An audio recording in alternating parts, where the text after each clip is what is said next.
Hi students, in this video I am going to discuss about chemical mode of sterilization. In this, first we are going to see about characteristics of chemical agents to use for sterilization. Have a wide spectrum of activity and it should be effective for all microorganisms. It should be effective in acid as well as alkaline media. It should have speedy action, have high penetrating power, be stable, not corrode metals, it should not be toxic, be cheap and easily available, be safe and easy to use.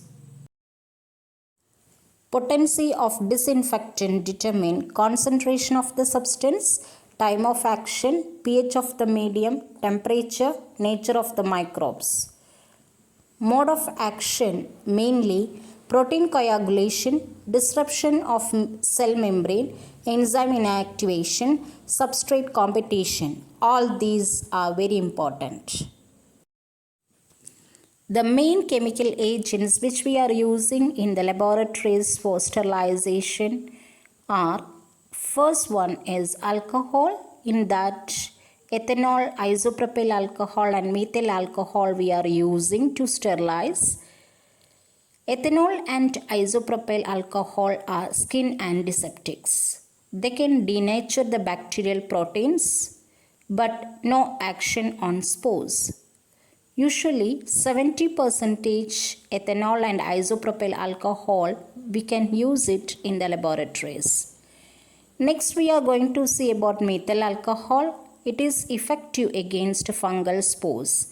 Its vapor is toxic and inflammable. Next type of chemical which we are using in sterilization is aldehyde. It is used to preserve anatomical specimens. It can kill anthrax spores. The gas is irritant and toxic when inhaled. It is an irritant vapor after treatment, can be nullified by treatment with ammonia. In this, first one is glutaraldehyde, effective against tuberculosis bacilli, fungi and viruses. Irritant to eyes and skin. It can sterilize metal instruments and polythene tubing. In dyes, two different types of dyes can be used. One is aniline dyes and second one is acridine dyes. Both are used as skin and wound antiseptics. Aniline dyes in use are brilliant green, malachite green and crystal violet. They are more active against gram-positive bacteria than gram-negative bacteria, non-irritant to the tissues. Acridine dyes active against gram-positive than gram-negative bacteria and they are proflavin, acriflavin and euflavin. They impair DNA complexes of the organisms and kill or destroy the reproductive capacity of the cell. Next one is halogens. Halogens are very strong oxidizing substances that indiscriminately destroy the cellular protein, nucleic acid and cell wall or cell membrane of the microorganisms. Halogens perform disinfection through disruption of oxidative phosphorylation. Chemicals commonly used for disinfection are the iodine, chlorine and fluorine. Chlorine gas is commonly used in municipal drinking water and wastewater treatment plants, with the resulting hypochlorous acid producing the actual antimicrobial effect. Iodine works by oxidizing cellular components including sulfur-containing amino acids, nucleotides and fatty acids, and destabilizing the macromolecules that contain these molecules. It is often used as a topical tincture, but it may cause staining or skin irritation. An iodophore is a compound of iodine complexed with an organic molecule, thereby increasing iodine stability and in turn its efficacy. Chlorine gas, sodium hypochlorite and calcium hypochlorite are also commonly used disinfectants in the food processing and restaurant industries to reduce the spread of foodborne diseases. Workers in these industries also need to take care to use these products correctly to ensure their own safety as well as the safety of consumers. After a natural disaster, the CDC recommends disinfecting tap water by adding small amounts of regular household bleach. Recent research suggests that sodium dichloroisocyanurate may also be a good alternative for drinking water disinfection. The halogen, that is fluorine, is also known to have antimicrobial properties.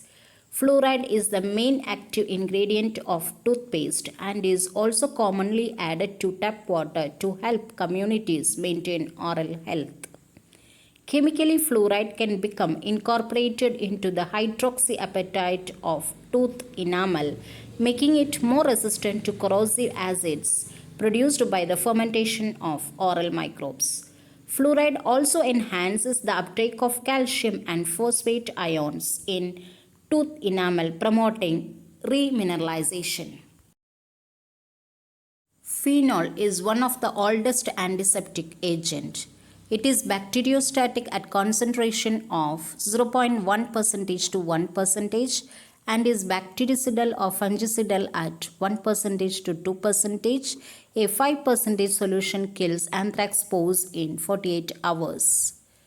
Oral ingestion or extensive application to skin can cause systemic toxicity manifested primarily by CNS and cardiovascular effects. Death may result. Phenol has good penetrating power into organic matter and is mainly used for disinfection of equipment or organic materials that are to be destroyed. Next one is surface active agents. Cationic surfactants are the best known class of antimicrobial surfactants due to the widespread use of selected quaternary ammonium compounds. In particular, alkyl dimethyl benzyl ammonium chloride, alkyl dimethyl ethyl benzyl ammonium chloride, and didecyl ammonium chloride have found common use in hard surface disinfection applications. And the action is adsorb and penetrate cell wall, react with cytoplasmic membrane to cause disorder. Third will be leakage of lower molecular weight intracellular material.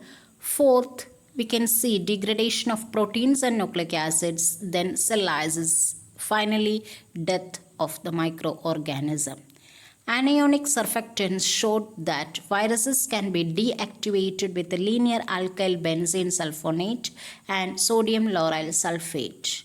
SLS is well known to denature proteins and is a useful part of cell lysing solutions for assays. LAS is used as a food contact sanitizer and was shown to have antimicrobial efficacy in laundry. Next one is amphoterics. As amphoteric material at acidic pH, they can take on a positive charge, thus yielding stronger affinity for cell membranes.